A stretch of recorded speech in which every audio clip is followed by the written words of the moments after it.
Fala galera, Ponte Pretana, estamos chegando aqui. Eu, João Marcos Carneiro, e ele na casa dele, Eduardo Martins, para a gente falar sobre mais um jogo da Macaca, empate 1-1 com o América Mineiro e já projetando o próximo jogo contra o Brasil de Pelotas na sexta-feira. Tudo bem, Edu? Fala, João, torcedor Ponte Pretano, tudo bem com vocês? Por aqui tá tudo certinho.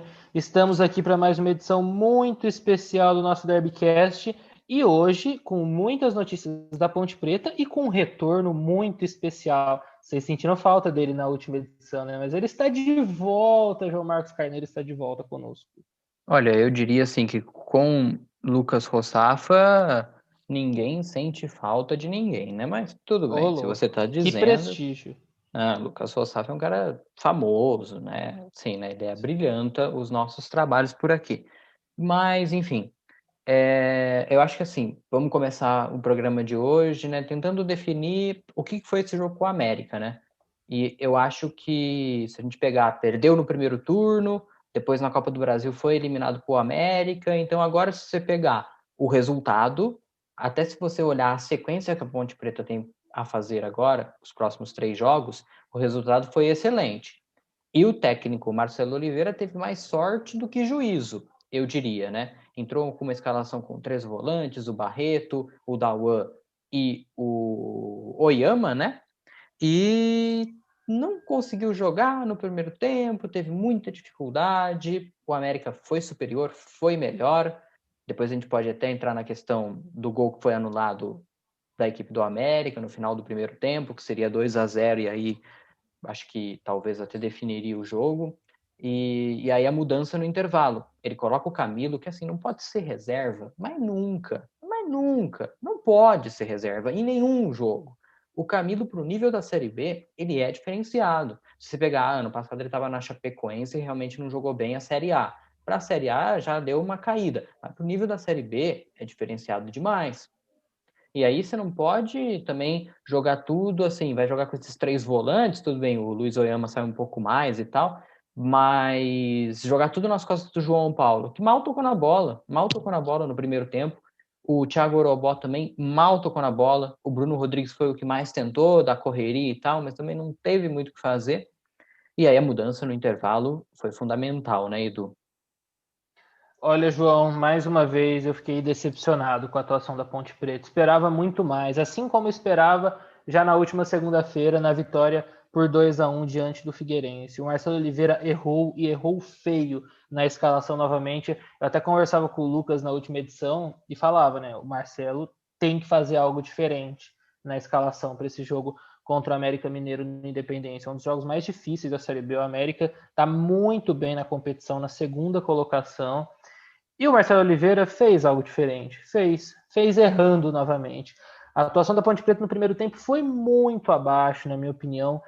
Que nem você falou, Marcelo Oliveira e todo o time da Ponte Preta deu mais sorte, eu acho, até nesse jogo, de não ter saído do primeiro tempo perdendo de 2-0, ou quem sabe até mais, sabe? Porque a atuação da Ponte foi muito abaixo, a América foi muito superior. E aí o Marcelo Oliveira começou a corrigir esses erros no intervalo, né? Gostei muito da entrada do Camilo, que nem você falou, João. É um jogador que não tem nenhum sentido. Nada explica ele ser reserva da Ponte. Se ele tivesse mal, assim, não tivesse entregando nada em campo, até eu entender. Mas não, ele sempre entra bem. Você pode falar que ele não está sendo decisivo todos os jogos? Pode ser. Mas ele sempre entra bem, dá uma dinâmica muito bacana ao meio-campo, sabe? Então o Marcelo acertou nisso e acertou também na entrada do Guilherme Pato. Esse menino, a cada jogo, ele vem se firmando mais na Ponte Preta. Foi um dos grandes destaques do Internacional na Copa São Paulo no começo desse ano. Foi campeão da Copa São Paulo no Internacional.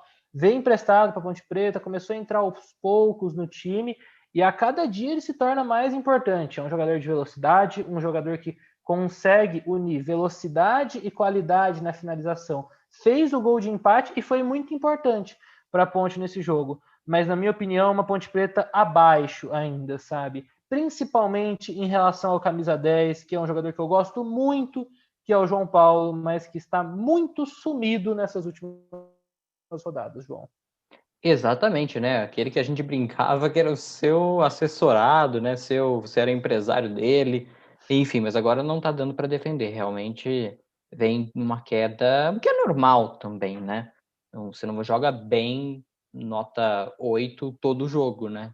É normal, você dá uma caída e a gente tem que entender essa situação. Mas, assim, antes de falar até da questão da arbitragem, que, assim, eu acho que a gente vai lembrar que lá no primeiro turno, ainda com o João Brigatti, a Ponte também reclamou de um pênalti que não foi dado, e, enfim, acabou e foi pênalti, O né? jogo ainda foi no Canindé aquela época, não Sim, podia nem ter que futebol em Campinas. exatamente. Olha como um turno depois, como as coisas mudam, né? A gente já está numa fase muito mais ampla, as coisas podendo abrir, mas enfim, isso é uma outra alçada que não cabe a gente aqui, né? Esse não é um podcast de cidades, né? Vamos dizer assim. Mas como as coisas mudam nesse período. E a gente vê assim, a Ponte pediu um pênalti que foi pênalti que não foi dado lá no primeiro turno, agora a América reclama do gol que foi mal anulado, na minha visão.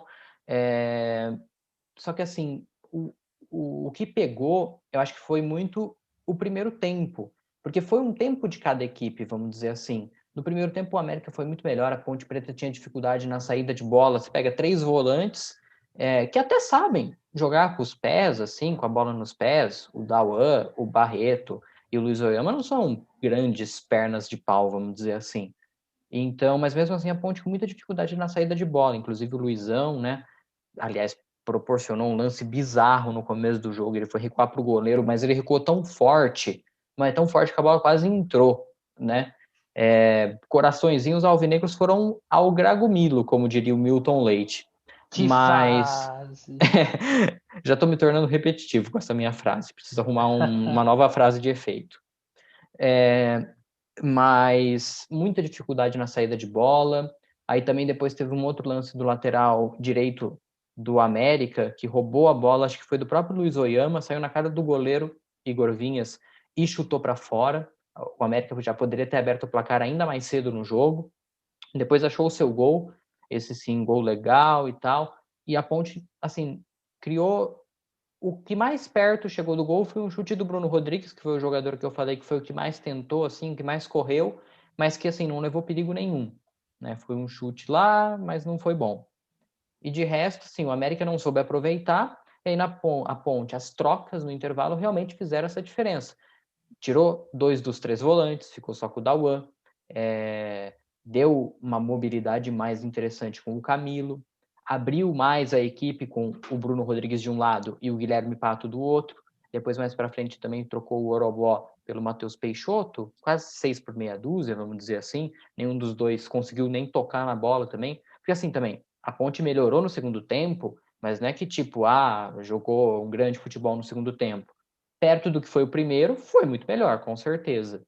E assim, lá em cima, tá tudo embolado, né? Chapecoense, América, Cuiabá, Ponte, Juventude, até o Paraná, o Sampaio Correia, enfim, são todas as equipes que estão ali, um perde ponto aqui, acolá, vai trocando o terceiro, o quarto colocado, a Chapecoense que desgarrou um pouco mais, enfim, vai ser assim até o final. Tanto o América como a Ponte vão brigar até o final do campeonato ali por essas posições do G4, né? A não ser que aconteça um grande desastre nas duas equipes. Mas assim, o Marcelo Oliveira ele precisa conhecer melhor o elenco, saber melhor onde ele está pisando, dar uma cara mais assim para o time, sabe? De jogar do mesmo jeito em casa e fora, é claro. Igual você falou no programa passado, o América é uma equipe muito forte, principalmente jogando em Minas, né? A Ponte tem tinha um retrospecto ruim esse ano contra o próprio América. Então, se você pegar olhando os resultados anteriores, foi bom, né? Mas, assim, precisa jogar mais bola, né, Edu? Olha, João, apesar do segundo tempo bom da Ponte Preta, eu acho que tem muita coisa para ser corrigida nesse time, sabe? Eu vou até comentar por partes isso que você tinha comentado, né? Primeiro, sobre a escalação do meio-campo. Não tem sentido começar um jogo com Luiz Oyama, Barreto e Dauan. Se você me permite discordar, João, um pouquinho, eu acho que o Dauan e o Barreto têm dificuldade na saída de bola, sabe? É aquele volante, um volante mais de pegada, assim, sabe? Principalmente o Barreto. E o Luiz Oyama é um jogador que tem muita qualidade no passe, mas ele não consegue ir bem também com mais liberdade. Ele é mais primeiro volante. Então acho que assim, os três não tem como de jeito nenhum, na minha opinião, sabe? E talvez o Dawan e o Oyama, mas também não gosto muito, sinto falta do Neto Moura nesse time da Ponte. Quem sabe talvez até o Zanocelo, que é um jogador que me agrada, que ele entrou no lugar do João Paulo hoje, jogando mais adiantado, mas ele pode também fazer uma função um pouquinho mais recuada no meio-campo. Então, primeiramente, essa questão do meio-campo comprova que você comparando a Ponte Preta com o América é um time muito mais pronto, sabe? O América tem um padrão de jogo, o América está nas quartas de final da Copa do Brasil com muitos méritos, sabe? Eliminou a Ponte Preta e depois eliminou o Corinthians, que é um time de Série A, sabe? O trabalho do Lisca é muito legal, e você vê o Lisca, por exemplo, que ele também não fica inventando tanto no América, sabe? Por exemplo, hoje ele deixou no banco de reservas um jogador do América que me chama muito a atenção, que é o Alê. Mas ele começou com o Giovani. Quem fez o gol do América? O Giovani. Então tem uma coerência, assim, sabe, comparando o trabalho dos dois. O trabalho do Marcelo Oliveira é muito decepcionante, na minha opinião, sabe? Porque, que nem você falou, a Ponte cada dia joga de um jeito diferente, sabe? É difícil de entender isso. E ele precisa encontrar um equilíbrio, sabe? Por exemplo, ele reforçou muito o meio-campo, acho que a Ponte tomou gol do mesmo jeito, sabe? E quando ele soltou, a equipe melhorou muito, sabe, no segundo tempo. Então, eu acho é muito decepcionante isso, na minha opinião, em relação ao trabalho do Marcelo Oliveira na Ponte Preta. Exatamente, Edu, exatamente. Não, eu concordo com você. É, Mas mais uma vez, né? Igual acho que não no programa passado que eu não estava, mas no outro, de tentar entender o que o técnico pensou, né? Porque chegar, deu tudo errado e tal, é fácil. Mas ele tentou dar uma consistência melhor ali. Só que assim, o América, espertamente, eu acho, deu a bola para Ponte e pressionou. Então foi aí que o Lisca ganhou esse primeiro tempo, entendeu? De conseguir pressionar, de conseguir. Legal, vocês vieram com 3 volantes, então toma a bola e se vira. O que vocês vão fazer com ela? E aí não sabia o que fazer. Não sabia o que fazer. Então, acho que o pensamento do Marcelo foi: o América em casa vai ganhar jogar com a posse de bola, a gente joga ali com os nossos 3 volantes posicionados, sai no contra-ataque com o Bruno e com o João Paulo. Só que não, e com o Apodi. Só que isso não aconteceu. Então, aí você vê a sacada do Lisca também, que eu acho que foi muito interessante. Mas acho que de parte técnica, tática, acho que é isso. Acho que a gente pode ir para a parte da arbitragem, né, Edu? Tem mais alguma Então, coisa que você João, quer só para falar? finalizar rapidinho do lado da Ponte, eu queria destacar a atuação do Bruno Rodrigues. Eu achei que ele foi bem hoje novamente, passe decisivo para o gol de empate da Ponte Preta. Mais um jogo bom do Bruno Rodrigues. Talvez seja o jogador mais regular da Ponte Preta nesse momento. É um jogador que sofreu muito no começo da temporada, antes da pandemia, muito mal em vários momentos, mas desde o retorno do futebol ele vem numa crescente, sofreu com lesão, ficou um tempinho fora, mas ele vai bem. Ele é titular absoluto e, assim, merece, é indiscutível. E só para finalizar, mais uma vez, fica a minha decepção com o Thiago Orobó. É um jogador que começou muito bem a temporada, ainda vestindo a camisa do América de Natal, foi para o Fortaleza, não recebeu tantas oportunidades, acabou vindo para Ponte Preta e até agora mal. O Matheus Peixoto tá mal, tá numa fase ruim também. Mas se for para escolher um dos dois hoje, eu fico com o Matheus Peixoto, que apesar da fase ruim, é um jogador que tem a oferecer mais tecnicamente, sabe? Acho que é mais um ponto para o Marcelo corrigir. Apesar da fase ruim, o Matheus Peixoto merece a titularidade. Exatamente, eu também concordo, mas assim, os dois, mais ou menos igual eu falei, 6 por meia dúzia, e nenhum dos dois tá bem, então assim, né, o que entrar, entrou, e aí a gente vai vendo, se um começar a desandar a fazer gol, aí beleza. Mas vamos para a questão então, Arbitragem. exatamente, porque assim, no finalzinho do primeiro tempo, o América fez o segundo gol, né, com o Felipe Azevedo, lei do ex aí, inclusive, e a bola desvia ali no outro atacante, que se não me engano foi o Rodolfo, agora, Ele mesmo. foi o Rodolfo, número 9. A bola desvia no Rodolfo e entra, um leve desvio e tal. Aí o que acontece? O Felipe comemora o gol, o juiz aponta para o centro do gramado, o bandeirinha corre pro centro também, aí do nada o gol é anulado. Então, assim, primeiro, nem a imagem não é conclusiva se pega ou não no braço. O Sandro Meirahit, que estava na transmissão do Premier, aliás, no Sport TV, falou que para ele não pega no braço, no máximo desvia no peito.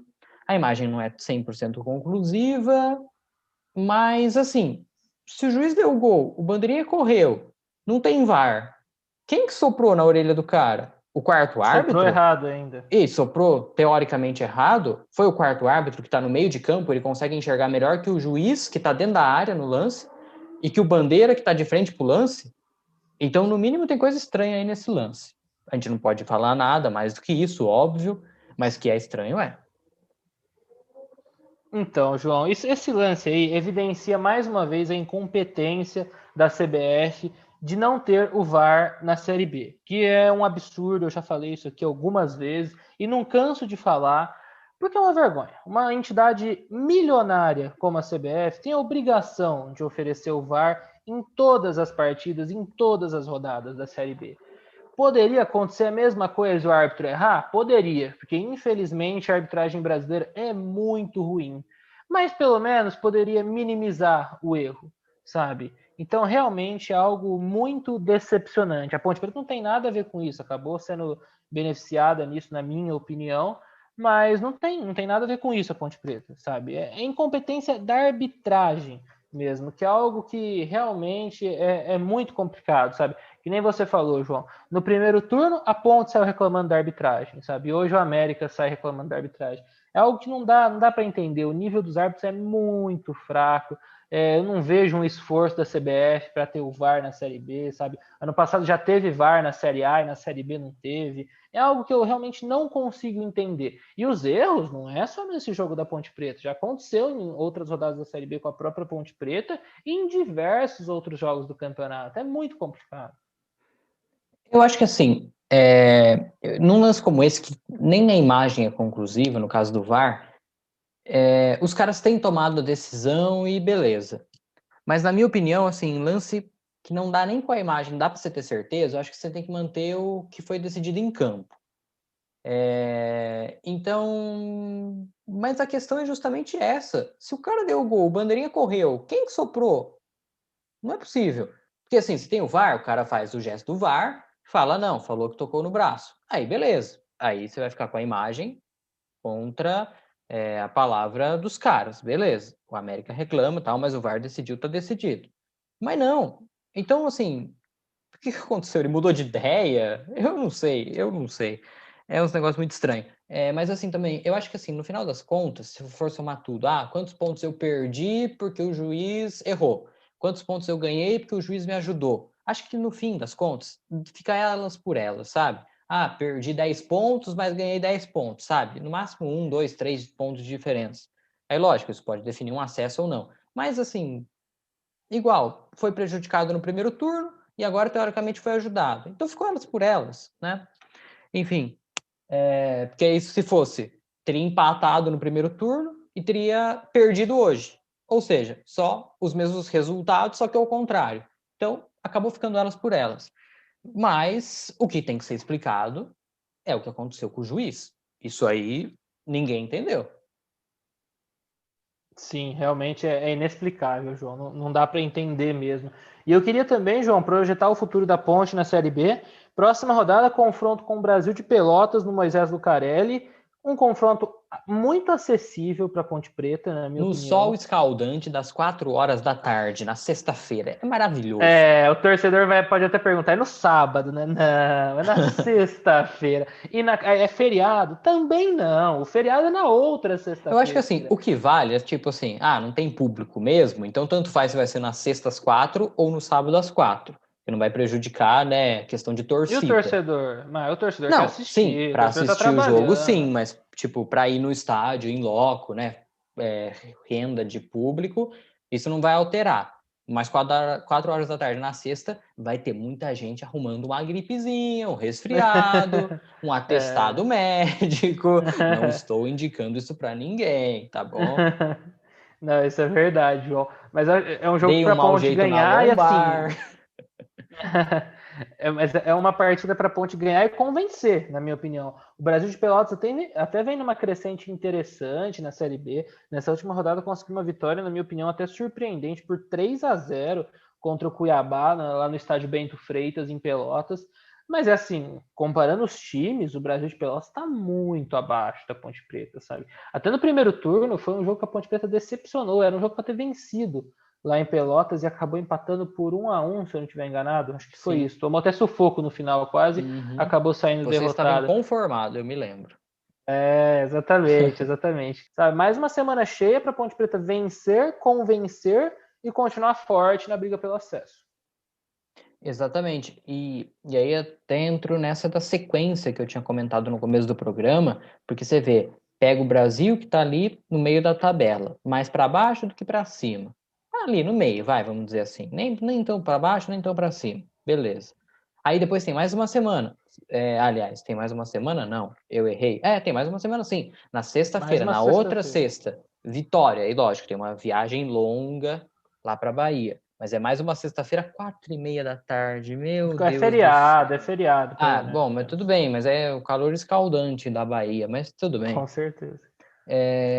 E aí depois, aí sim, na terça, pega o Oeste. Então você pega assim, uma tabela de times da 10ª posição para baixo.